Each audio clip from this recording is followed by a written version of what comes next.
Halo, selamat berjumpa lagi. Gimana kabar kalian semua? Semoga kita semua dalam keadaan sehat.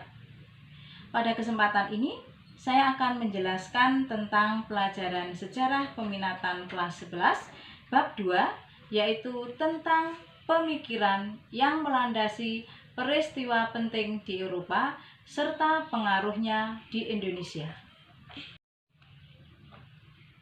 Peta konsep pemikiran yang melandasi peristiwa penting Eropa serta pengaruhnya di Indonesia. Yang pertama adalah pemikiran dan peristiwa penting di Eropa, di mana nanti akan meliputi tentang Renaissance, Aufklärung, merkantilisme, reformasi gereja, dan revolusi industri. Kemudian pengaruh pemikiran dan peristiwa penting di Eropa bagi masyarakat Indonesia, yang nanti akan meliputi beberapa bidang, antara lain bidang politik, bidang ekonomi, bidang sosial, dan bidang budaya. Nah, kalian lihat pada gambar berikut. Nah, itu adalah gambar tentang pertunjukan musik orkestra. Kalau kita melihat konser musik orkestra di Indonesia ini identik dengan beberapa musisi terkenal seperti Adi MS, Erwin Gutawa, Andi Rianto, dan lain-lain. Pertunjukan musik seperti pada gambar di atas itu sebenarnya sudah ada sejak abad ke-17 di Eropa. Kemudian dipengaruhi oleh perkembangan seni pada abad ke-15 sampai ke-17. Berbagai peristiwa penting di Eropa telah mempengaruhi kehidupan masyarakat dunia, di mana peristiwa penting tersebut terjadi pada abad ke-15 sampai ke-17. Salah satu buktinya adalah pertunjukan musik orkestra tadi. Pemikiran dan peristiwa penting di Eropa. Kalian lihat pada gambar. Nah, gambar itu adalah gambar tentang Museum Louvre yang terletak di kota Paris di negara Perancis. Nah, kemajuan tingkat peradaban dimiliki oleh bangsa Eropa dimulai sejak abad ke-15. Pada abad tersebut, masyarakat Eropa bangkit dari zaman kegelapan. Masyarakat mulai mengadakan penyelidikan yang melahirkan pemikiran baru. Hal ini mendorong munculnya berbagai pemikiran dan peristiwa penting. Nah, kenapa Museum Louvre dianggap sebagai kemajuan peradaban Eropa? Karena museum tersebut menjadi salah satu tujuan wisata di Eropa. Apa saja pemikiran penting yang terjadi di Eropa pada abad ke-15? Antara lain adalah yang pertama, Renaissance. Renaissance secara etimologi berasal dari kata Renaissance. Nah, menurut Jules Michelet, Renaissance ini merupakan periode setelah abad pertengahan. Renaissance ditandai oleh faktor humanis. Apa itu humanis? Humanis adalah paham yang menganggap manusia bertanggung jawab atas pilihan hidup mereka sendiri. Sedangkan abad pertengahan ditandai oleh faktor dogmatis.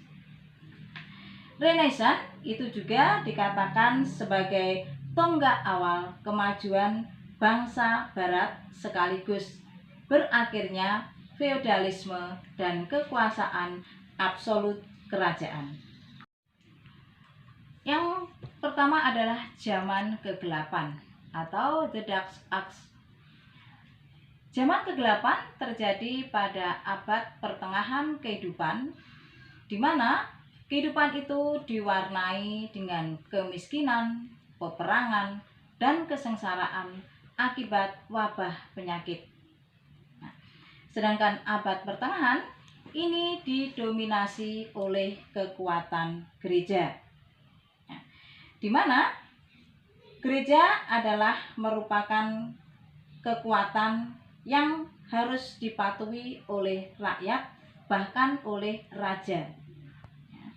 Pemikiran ilmu pengetahuan diarahkan pada teologi. Kemudian baik rakyat maupun raja ini didoktrin oleh gereja. Kemudian yang kedua, sebagai pendorong munculnya Renaissance. Yang pertama, perubahan aktivitas gereja.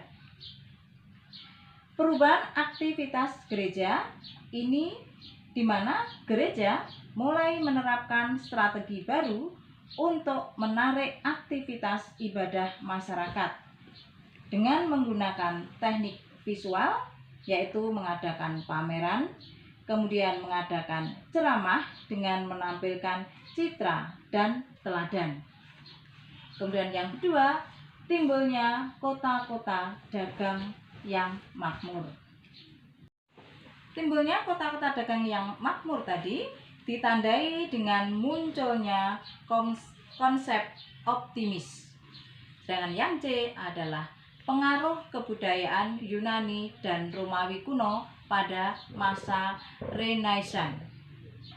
Munculnya Renaissance juga didorong oleh ketertarikan terhadap filsafat dan kebudayaan Yunani dan Romawi kuno. Masyarakat beranggapan peradaban Yunani kuno dan Romawi kuno lebih menghargai perbedaan dan juga merupakan peradaban yang maju secara kebudayaan yang mampu menciptakan masyarakat demokratis. D. Perkembangan Renaissance di Eropa. Pada periode ini muncul penemuan baru di bidang seni, sastra, dan ilmu pengetahuan. Pada abad ke-16, Renaissance mencapai puncak kejayaan dan terjadi di kota Venesia, Italia, kemudian Florence, Italia, dan Antwerp, Belgia, serta Haarlem di Belanda.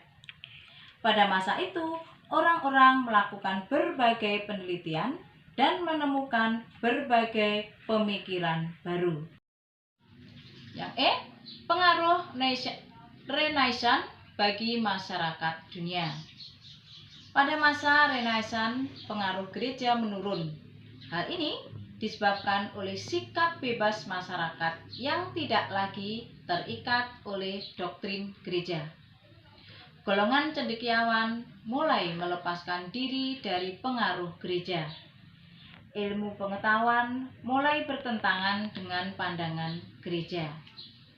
Nah, tokoh-tokoh Renaissance itu antara lain adalah Leonardo da Vinci, Michelangelo, Titian, Holbein, dan lain-lain.